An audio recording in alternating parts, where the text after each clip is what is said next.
Nasdem perkirakan Demokrat dan PKS deklarasikan Anies Baswedan akhir Januari. Cukup intens pembicaraan antara Nasdem, PKS dan Demokrat. Ada beberapa, ya kalau enggak tertutup juga partai lain akan gabung. Kami kan prinsipnya terbuka saja. Sejauh ini komunikasi yang kami lakukan tentu pertama tentang platform ya. Bagaimana menyamakan platform di antara ketiga partai dan Pak Anies sendiri ya. Jadi tentu ini menjadi variabel yang penting. Maka kemudian Pak Anies kemarin diwakili oleh Pak Sudirman Said. Faktor atau aspek yang mendorong atau magnet mendorong bagi tiga partai ini untuk berkoalisi cukup kuat dari faktor capresnya. Saya kira baik Nasdem bahkan sudah resmi mengumumkan Anies Baswedan sebagai capresnya. Kemudian yang kedua adalah Partai Demokrat, lalu disusul dengan Partai Keadilan Sejahtera. Ketiga partai ini punya satu kesamaan yang saya kira tidak bisa dibantah. Mereka memiliki kesamaan ingin mencapreskan Anies Baswedan di 2024 mendatang.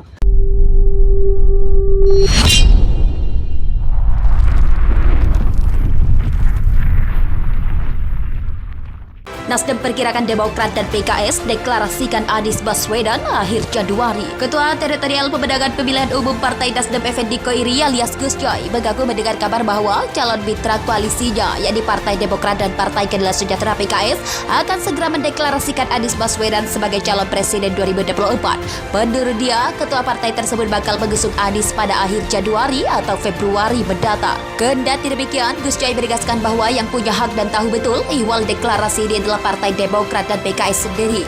Atas informasi tersebut, Gus Coy hakul yakin baik Partai Demokrat maupun PKS punya iman yang mantap untuk mendukung Anies sebagai capres bersama Nasdem.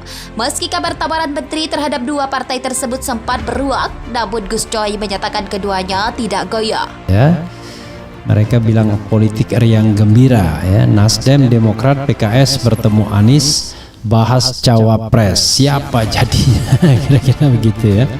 Saya khawatir tiba-tiba ada partai yang ngambek karena tidak dipilih menjadi wakil presiden.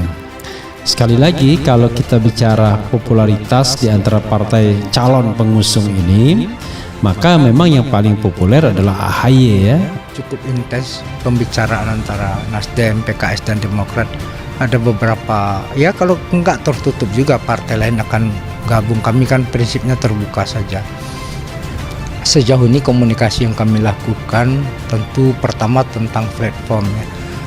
Bagaimana menyamakan platform di antara ketiga partai dan Pak Anies sendiri ya. Jadi tentu ini menjadi variabel yang penting. Maka kemudian Pak Anies kemarin diwakili oleh Pak Sudirman Said. Antara Nasdem dan Demokrat ada persamaan di dalam bagaimana membangun bangsa ini ke depan. Yaitu bahwa kita memiliki platform mungkin yang sama, sehingga perlu ada komunikasi yang intens di antara kedua partai. Begitupun juga dengan partai lain. Saya seperti yang sudah disampaikan bahwa PKS juga sudah mengunjungi Nasdem. Saya pikir ini satu indikasi bahwa kemungkinan memang kita ada persamaan platform. Bahwa kita ingin adanya suatu perubahan dan perbaikan dalam hal membangun bangsa ini ke depan. Nah, inilah perlu kita saling berkomunikasi secara intens sehingga didapatkan suatu chemistry yang betul-betul solid, dan yang penting adalah 2024 adalah merupakan timing untuk melakukan perubahan dan perbaikan. Faktor atau aspek yang mendorong atau magnet mendorong bagi tiga partai ini untuk berkoalisi cukup kuat dari faktor capresnya. Saya kira baik Nasdem bahkan sudah resmi mengumumkan Anies Baswedan sebagai capresnya. Kemudian yang kedua adalah Partai Demokrat, lalu disusul dengan Partai Keadilan Sejahtera. Ketiga partai ini punya satu kesamaan yang saya kira tidak bisa dibantah. Mereka memiliki kesamaan ingin mencapreskan Anies Baswedan di 2024 mendatang.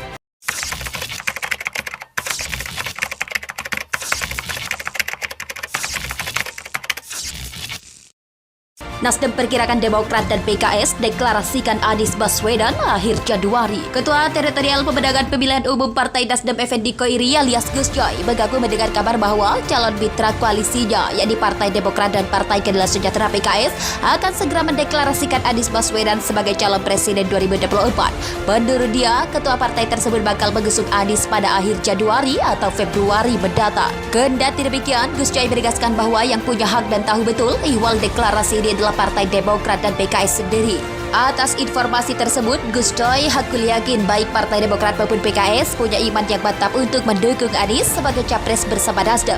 Meski kabar tawaran menteri terhadap dua partai tersebut sempat beruang, namun Gus Coy menyatakan keduanya tidak goyah. Antara Nasdem dan Demokrat ada persamaan di dalam bagaimana membangun bangsa ini ke depan. Yaitu bahwa kita memiliki plafon mungkin yang sama, sehingga perlu ada komunikasi yang intens di antara kedua partai. Begitupun juga dengan partai lain. Saya seperti yang sudah disampaikan bahwa PKS juga sudah mengunjungi Nasdem. Saya pikir ini satu indikasi bahwa kemungkinan memang kita ada persamaan platform. Bahwa kita ingin adanya suatu perubahan dan perbaikan dalam hal membangun bangsa ini ke depan. Nah, inilah perlu kita saling berkomunikasi secara intens sehingga didapatkan suatu chemistry yang betul-betul solid, dan yang penting adalah 2024 adalah merupakan timing untuk melakukan perubahan dan perbaikan. Ya, mereka bilang politik riang gembira ya. Nasdem, Demokrat, PKS bertemu Anies, bahas cawapres, siapa jadinya kira-kira begitu ya. Saya khawatir tiba-tiba ada partai yang ngambek karena tidak dipilih menjadi wakil presiden. Sekali lagi, kalau kita bicara popularitas di antara partai calon pengusung ini, maka memang yang paling populer adalah AHY ya. Faktor atau aspek yang mendorong atau magnet mendorong bagi tiga partai ini untuk berkoalisi cukup kuat dari faktor capresnya. Saya kira baik Nasdem bahkan sudah resmi mengumumkan Anies Baswedan sebagai capresnya. Kemudian yang kedua adalah Partai Demokrat, lalu disusul dengan Partai Keadilan Sejahtera. Ketiga partai ini punya satu kesamaan yang saya kira tidak bisa dibantah. Mereka memiliki kesamaan ingin mencapreskan Anies Baswedan di 2024 mendatang. Cukup intens pembicaraan antara Nasdem, PKS dan Demokrat. Ada beberapa, ya kalau nggak tertutup juga partai lain akan gabung. Kami kan prinsipnya terbuka saja. Sejauh ini komunikasi yang kami lakukan tentu pertama tentang platform ya. Bagaimana menyamakan platform di antara ketiga partai dan Pak Anies sendiri ya. Jadi tentu ini menjadi variabel yang penting. Maka kemudian Pak Anies kemarin diwakili oleh Pak Sudirman Said.